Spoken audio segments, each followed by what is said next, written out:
NCERT polity series में आपका स्वागत है। पिछली चर्चा में हमने 1833 के चार्टर अधिनियम को काफी विस्तार से समझा था। जी। आज हम भारत के संवैधानिक विकास की इस यात्रा में एक और महत्वपूर्ण पड़ाव पर थोड़ी गहराई से बात करेंगे। ये है चार्टर अधिनियम 1853। बिल्कुल। तो आज हम कोशिश करेंगे कि समझें इसके प्रावधान क्या थे, इसकी ऐतिहासिक पृष्ठभूमि क्या थी, इसका महत्व क्या है, खासकर प्रतियोगी परीक्षाओं के लिए, चाहे वो एमसीक्यू वाले हों या फिर मेंस, दोनों के हिसाब से। और साथ ही ये भी देखेंगे कि भाई इस अधिनियम के दौरान मतलब 1853 से 58 के बीच क्या क्या अहम घटनाएं हुई। हाँ, वो दौर काफी घटनाओं भरा था। बिल्कुल, जिसमें वो शिक्षा पर वुड्स डिस्पैच भी शामिल है, उस पर भी बात करेंगे। जी। तो सबसे पहले 1833 के ठीक 20 साल बाद इस नए एक्ट की जरूरत क्यों पड़ी, मतलब क्या माहौल था उस वक्त? देखिए, माहौल थोड़ा पेचीदा था। 1850 का दशक आते आते ना ईस्ट इंडिया कंपनी का जो शासन था उसको लेकर काफी आलोचना होने लगी थी, ब्रिटेन में भी और यहाँ भारत में भी। अच्छा। प्रशासन ठीक से नहीं चल रहा था, भ्रष्टाचार की बातें थीं, और उधर ब्रिटेन में थोड़े उदारवादी सुधार हो रहे थे, तो यहाँ भी मांग उठ रही थी कि भाई कुछ सुधार करो। फिर 1852 में ब्रिटिश संसद की एक सिलेक्ट कमेटी बैठी। उसने कंपनी के काम की जांच की और इस कमेटी ने पाया कि ये जो दोहरा नियंत्रण था ना, कोर्ट ऑफ डायरेक्टर्स और बोर्ड ऑफ कंट्रोल, इसमें बड़ी गड़बड़ियां थीं। हाँ, वो डायरेक्टर्स जो कंपनी के शेयर होल्डर के प्रतिनिधि थे और बोर्ड ऑफ कंट्रोल जो ब्रिटिश सरकार का कंट्रोल देखता था। बिल्कुल। और इसी कमेटी ने वो बात कही जो आपने पहले इशारा किया था, वो नौकरियों में सिफारिश वाली बात, पेट्रोनेज। हाँ वही, कि ये जो पेट्रोनेज सिस्टम है, मतलब भाई भतीजावाद या सिफारिश से भर्ती, इसे खत्म करो और योग्यता के आधार पर, मतलब मेरिट के आधार पर भर्ती होनी चाहिए। अच्छा। और साथ में जेएस मिल जैसे जो विचारक थे, वो भी कह रहे थे कि भाई प्रशासन सुधारो, कानूनों को एक जैसा बनाओ, कोडिफाई करो। बिल्कुल। तो इन सब चीजों ने मिलकर एक तरह से जमीन तैयार की इस नए एक्ट के लिए। हाँ, और उसमें वो लॉर्ड डलहौजी की नीतियां भी तो थीं। बिल्कुल। वो डॉक्ट्रिन ऑफ लैब्स, जिसके तहत कई राज्य हड़प लिए गए, उससे भी तो माहौल बिगड़ा होगा और कंपनी पर बोझ भी बढ़ रहा था, है ना?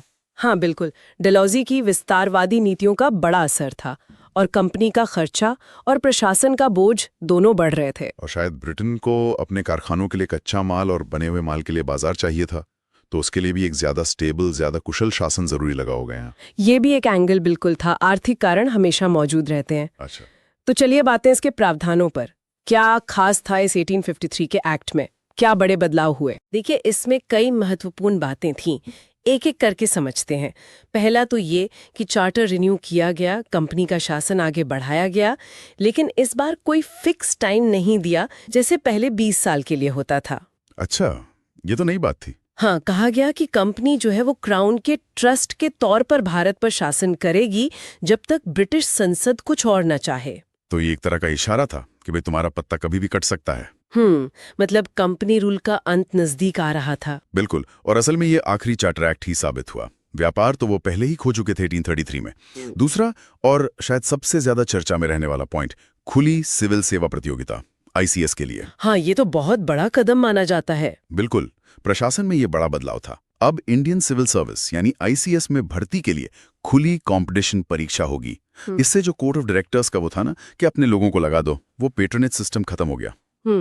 और इसके नियम वगैरह बनाने के लिए 1854 में लॉर्ड मकॉले की अध्यक्षता में एक कमेटी बनी, मकॉले कमेटी। लेकिन एक सवाल यहाँ उठता है, ये खुली प्रतियोगिता क्या वाकई सबके लिए खुली थी? हाँ, ये सवाल बिल्कुल जायज है। मेरा मतलब है, परीक्षा लंदन में अंग्रेजी में, उम्र भी इतनी कम, 18 से 23 साल शायद। भारतीयों के लिए तो ये बहुत मुश्किल रहा होगा ना? आप बिल्कुल सही कह रहे हैं। कहने को खुली थी, पर असल में भारतीयों के लिए इसमें घुसना बहुत बहुत मुश्किल था। भाषा की बाधा, लंदन जाने का खर्चा, उम्र सीमा, कई दिक्कतें थीं। तो मतलब सिद्धांत में बदलाव आया, व्यवहार में उतना नहीं शुरू में। हाँ, कह सकते हैं। पर सिद्धांत के तौर पर भी योग्यता को आधार बनाना ये अपने आप में एक बड़ी बात थी।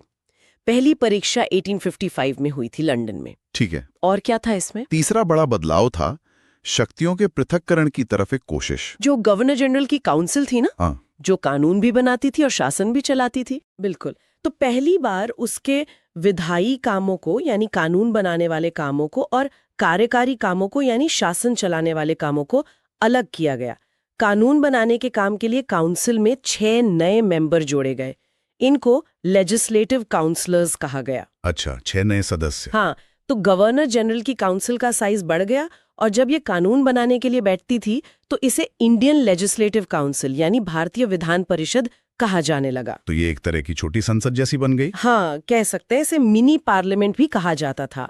यहाँ सरकारी नीतियों पर, बिलों पर बहस होती थी। हालांकि गवर्नर जनरल का वीटो अभी भी था, वो किसी भी कानून को रोक सकते थे। और इन 6 नए सदस्यों में कौन लोग थे? क्या इसमें भारतीय थे? नहीं, यही तो बात है, इसमें अभी कोई भारतीय सदस्य नहीं था। ये 6 में से 4 तो प्रांतीय सरकारों बंगाल, मद्रास, बॉम्बे और आगरा से आते थे और बाकी 2 थे कलकत्ता सुप्रीम कोर्ट के चीफ जस्टिस और एक और जज। तो सब अंग्रेजी थे। ये पॉइंट परीक्षाओं के लिए नोट करने वाला है। 6 नए सदस्य, विधायी कार्यकारी काम अलग, मिनी पार्लियामेंट, पर कोई भारतीय नहीं। बिल्कुल, ये भारत में संसदीय सिस्टम की नींव मानी जाती है, पर बहुत ही शुरुआती और सीमित रूप में। सही। आगे क्या था? अगला पॉइंट जुड़ा था प्रांतीय प्रशासन से। बंगाल प्रेसिडेंसी बहुत बड़ी थी, तो उसके प्रशासन के लिए एक अलग से लेफ्टिनेंट गवर्नर बनाने का अधिकार दिया गया। ये 1854 में लागू हुआ। और सर फ्रेडरिक हॉलिडे बंगाल के पहले लेफ्टिनेंट गवर्नर बने। अच्छा, ये नाम भी जरूरी है, सर फ्रेडरिक हॉलिडे। हाँ, एमसीक्यू में आ सकता है। इससे हुआ ये कि गवर्नर जनरल बंगाल के रोजमर्रा के प्रशासन से थोड़ा फ्री हो गए और पूरे भारत पर ध्यान दे सके। और एक्ट ने गवर्नर जनरल को जरूरत पड़ने पर नए प्रांत बनाने का अधिकार भी दिया। ठीक है। और एक और चीज थी विधि आयोग यानी लॉ कमीशन से जुड़ी। 1833 वाले एक्ट में जो पहला लॉ कमीशन बना था, उसकी रिपोर्ट्स पर विचार करने और कानूनों को कोडिफाई करने का काम आगे बढ़ाने के लिए इंग्लैंड में एक नया लॉ कमीशन बनाने की बात कही गई। अच्छा, कानूनों को व्यवस्थित करने के लिए। जी, और आखिर में कंपनी पर ब्रिटिश सरकार का कंट्रोल और बढ़ाया गया। बोर्ड ऑफ कंट्रोल की पावर तो बनी रही, पर कोर्ट ऑफ डायरेक्टर्स की संख्या 24 से घटाकर 18 कर दी। कम कर दी। हाँ, और इन 18 में से 6 सदस्य अब सीधे ब्रिटिश क्राउन यानी सरकार नॉमिनेट करेगी। मतलब सरकार का दखल और बढ़ गया कंपनी के मामलों में। बिल्कुल। और वो 1833 वाली बात दोहराई गई कि भाई भारतीयों के साथ धर्म, जन्म स्थान, रंग वगैरह के आधार पर नौकरी देने में भेदभाव नहीं होगा। हाँ, लेकिन जैसा हमने आईसीएस में देखा, कहने और करने में फर्क था। बिल्कुल, व्यवहार में ये वादा पूरी तरह से लागू नहीं हुआ। तो कुल मिलाकर देखें तो ये एक्ट प्रशासन सुधार, शक्तियों के बंटवारे की शुरुआत और कंपनी पर ब्रिटिश कंट्रोल बढ़ाने की कोशिश थी। लेकिन इन सुधारों के कागज पर होने के बावजूद जमीन पर क्या चल रहा था? वो दौर 1853 से 58 का, वो तो बड़ा उथल-पुथल वाला था ना। बिल्कुल, यहीं से कहानी और दिलचस्प हो जाती है। बड़ा विरोधाभास था उस दौर में। एक तरफ ये सुधार और मॉडर्नाइजेशन की बातें चल रही थी, दूसरी तरफ असंतोष की आग भी सुलग रही थी। जैसे कि देखिए, डलहौजी की नीतियां, वो फरवरी 1856 तक गवर्नर जनरल रहे। उनकी वो विलय की नीति जारी रही।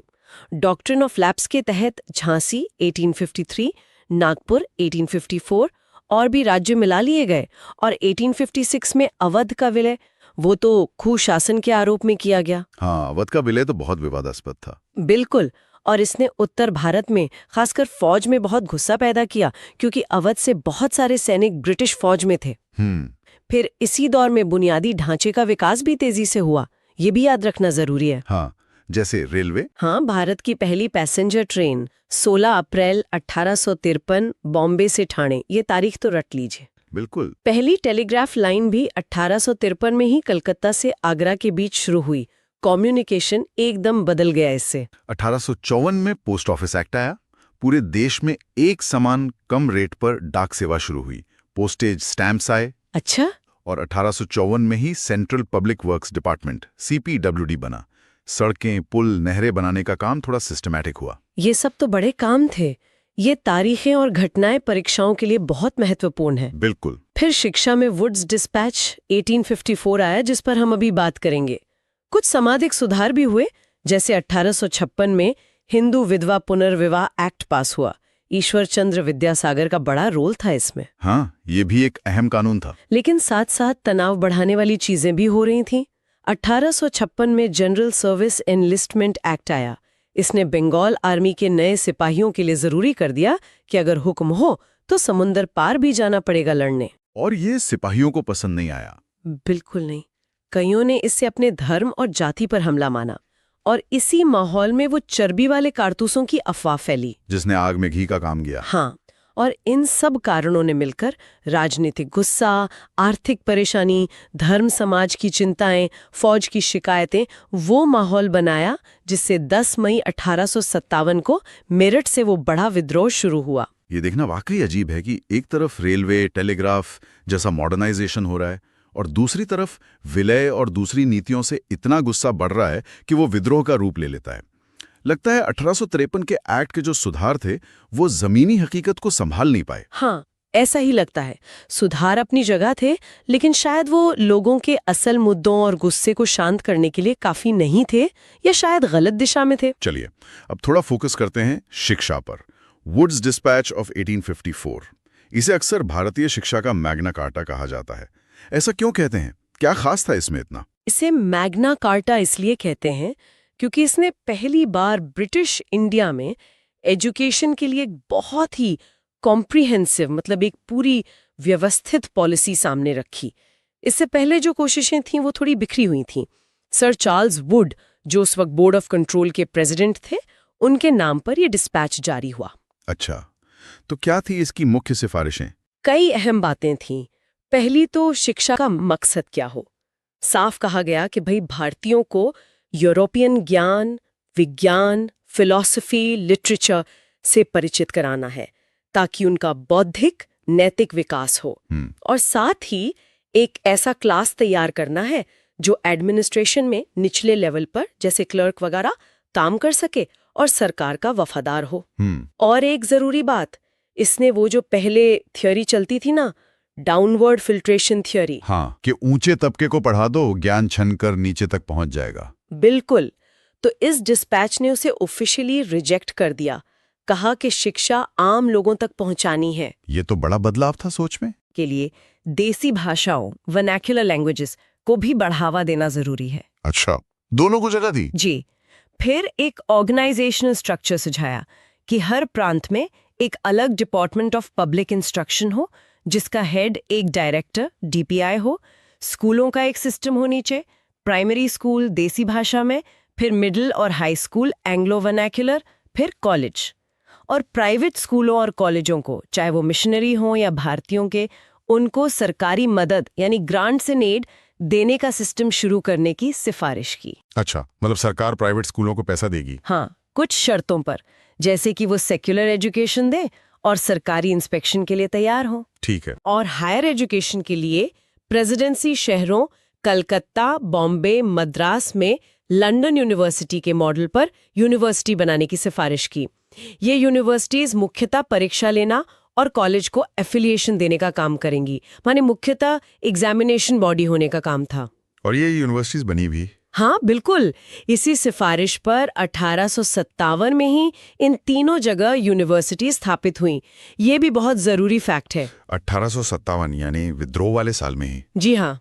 और भी बातें थीं, जैसे टीचर्स की ट्रेनिंग के लिए नॉर्मल स्कूल खोलना, औरतों की शिक्षा को सपोर्ट करना। हालांकि इस पर अमल बहुत धीमा हुआ, और वोकेशनल एजुकेशन की भी बात थी।